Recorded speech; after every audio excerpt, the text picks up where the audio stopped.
Hello everyone, welcome back to my channel. इस part के start में हम ओहान और यूसेंग को देखते हैं। वह ताइसंग को लेकर परेशान होते हैं। ओहान उसे उस आईडी के बारे में बताती है कि वो स्माइल बॉय के नाम से बनी हुई है। स्माइल बॉय का नाम सुनते ही यूसेंग के मन में मिनक्यू का नाम आता है, पर वो सोचता है कि नहीं, वो नहीं हो सकता। फिर उसे याद आता है कि मिनक्यू ने पहले जानबूझकर उसकी कार का एक्सीडेंट किया था। फिर वो उसके बारे में सर्च करने लगता है। ताइसंग के खिलाफ जो पोस्ट लिखी होती है उसमें लिखने का तरीका यूसेंग अपने मैसेज से मैच करता है, तो वो देखते हैं कि ये बिल्कुल मिनक्यू के लिखने का तरीका है। अब यूसेंग को पूरा यकीन हो जाता है कि ये मिनक्यू ही है जिसने ताइसंग के साथ ये सब किया था, तो वो जल्दी से वहाँ से चला जाता है। ओहान कंफ्यूज होती है कि इसे क्या हुआ। ताइसंग लिफ्ट में होता है कि तभी उसके पास मैसेज आता है। ताइसंग ये देखकर हैरान हो जाता है क्योंकि ये फोटो एयरपोर्ट की होती है जिसमें यूसेंग और उसकी मॉम होते हैं।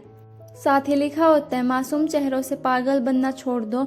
इन फोटोज को देखने के बाद ताइसंग को लगता है कि ये सब उसकी मॉम और यूसेंग मिलकर कर रहे हैं। ताइसंग जैसे ही बिल्डिंग से बाहर आता है तो वहाँ बहुत सारे रिपोर्टर आए होते हैं। ताइसंग की तबीयत खराब होने लगती है और उसे पास्ट के सीन याद आने लगते हैं जिसमें उसकी मॉम उससे कहती है कि तुम ये किसी को नहीं बताओगे कि मैं तुम्हारी माँ हूँ। रिपोर्टर उस पर सवालों की बौछार कर देते हैं।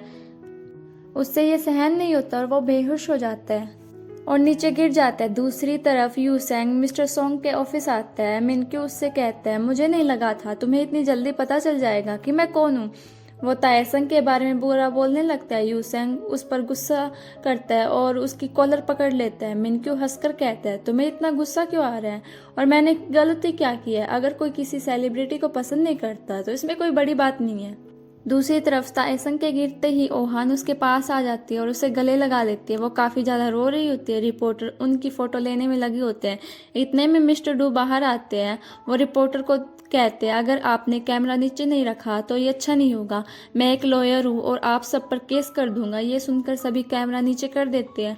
इतने में जैंग्योल भी वहाँ आ जाता है। हॉस्पिटल का सीन दिखाया जाता है। डॉक्टर कहते हैं इन्हें किसी चीज़ का स्ट्रेस है जिस वजह से बेहोश हो गए। ऑफिस में ओहान और यूसेंग बात कर रहे होते तभी मिस्टर डून के पास आते और कहते हैं पुलिस इन्वेस्टिगेशन कर रही है और वहाँ जितने भी लोग हैं उनसे पूछताछ कर रही है। ये कोई सीरियस मैटर नहीं है, इसलिए हमें इन सब को आराम से हैंडल करना होगा। इतने में मैनेजर वहाँ आते हैं। ये सब उन्हें देखकर हैरान हो जाते हैं। मैनेजर कहते हैं, आज मेरी मॉम का बर्थडे था, मैं उनके लिए गाना गा रहा था और जब मुझे ताइसंग के बारे में पता चला मैं जल्दी से ऐसे ही आ गया। फिर ये सब बैठकर इस बारे में डिस्कस कर रहे होते हैं। ओहान कहती है, हमें सिवुन और ताइसंग के रिलेशन को क्लियर करना होगा। पहले लोग कह रहे थे कि ये डेट कर रहे हैं, पर अब तो सब कह रहे हैं कि इनका बच्चा भी है और इनका डिवोर्स हो चुका है। मैनेजर कहता है, तुम्हें जो करना है वो करो, पर इससे ताइसंग को कोई नुकसान ना हो। दूसरी तरफ ताइसंग को होश आ जाता है, पर वो अभी भी डर रहा होता है। जैंग्योल भी वहाँ होता है। ताइसंग उससे पूछता है, मैं कितने दिनों तक सो रहा था? तो जैंग्योल इशारा करता है 3 दिन। ताइसंग कहता है 3 दिन मतलब 3 दिन तक शूट भी कैंसिल हो गया? तो जैंग्योल कहता है, आप 3 घंटे तक सो रहे हैं। यूसेंग सिवुन के पास आता है। वो ताइसंग की तबीयत को लेकर काफी परेशान होती है। वो इन सब का जिम्मेदार खुद को मान रही होती है। यूसेंग उन्हें समझाता है इसमें उनकी कोई भी गलती नहीं है। हॉस्पिटल में मैनेजर ताइसंग के पास आता है। ताइसंग उनसे पूछता है, मुझे डिस्चार्ज कब मिलेगा? तो वो कहता है, अब हम सिर्फ डॉक्टर की बात सुनेंगे, तुम अभी आराम करो। फिर मैनेजर वहाँ से चला जाता है और जैंग्योल भी बाहर चला जाता है। ओहान वहीं बैठ जाती है। ताइसंग उसे वो फोटोज दिखाता है जिसकी वजह से उसकी तबीयत खराब हुई थी। ओहान उन्हें देखने के बाद कहती है, यूसेंग की कोई ना कोई प्रॉब्लम रही होगी जो उसने तुमसे ये बात छुपाई है, वरना वो ऐसा नहीं कर सकता। और कोई यूसेंग को इसमें फंसाने की कोशिश कर रहा है। क्या तुम्हें यूसेंग पर भरोसा नहीं है? ताइसंग कहते हैं, मुझे यूसेंग पर पूरा भरोसा है। इतने में यूसेंग भी वहाँ आ जाता है और वो ताइसंग से पूछता है, तुम ठीक तो हो? ताइसंग उससे कहता है, अब तक तुम कहाँ थे? मैं तुम्हारा इंतजार कर रहा था। यूसेंग उसे देरी के लिए माफी मांगता है। रात को ताइसंग यूसेंग से कॉल पर बात कर रहा होता है। ताइसंग उससे कहता है, कल का शूट कैंसिल मत करवाना, मैं बिल्कुल ठीक हूँ। यूसेंग कहता है, अगर तुम्हारी हल्की सी भी तबीयत खराब हो मुझे बता देना, मैं शूट कैंसिल करवा दूंगा। कॉल कट करने के बाद गेट बजता है तो ताइसंग अंदर आने को कहता है, लेकिन कोई अंदर नहीं आता। तो ताइसंग वो देखने गेट पर जाते हैं। जब वो गेट खोलता है तो वहाँ रेड कलर का एक लिफाफा पड़ा होता है, पर बाहर कोई भी नहीं होता। वो उसे उठा लेता है पर उसे खोलता नहीं।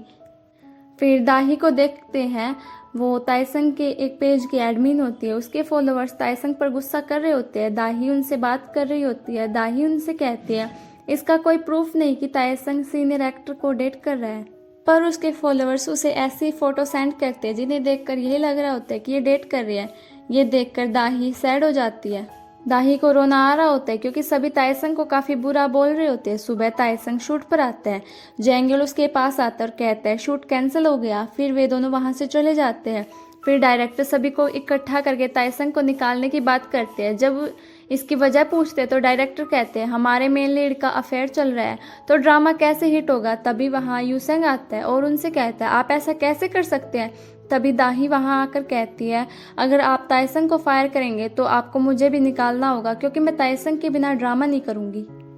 हम उसके साथ काम करते हैं, हमें उस पर विश्वास करना चाहिए, ना कि किसी अनजान पर, और प्रॉब्लम कुछ टाइम में ठीक हो जाएगी। ताइसंग घर आकर लोगों के कमेंट पढ़कर रो रहा होता है। यूसेंग उसके पास आकर कहते हैं क्या तुम ठीक हो। ताइसंग कहता है क्या मेरे साथ ये सब सिर्फ इसलिए हो रहा है क्योंकि मैंने अपना और सिवुन का रिलेशन सबको नहीं बताया। यूसेंग कहता है मेरे पास एक रास्ता है, तुम्हें मुझ पर भरोसा करना होगा तो सब कुछ ठीक हो जाएगा। ताइसंग कहता है मैं इस बारे में कोई बात नहीं करना चाहता।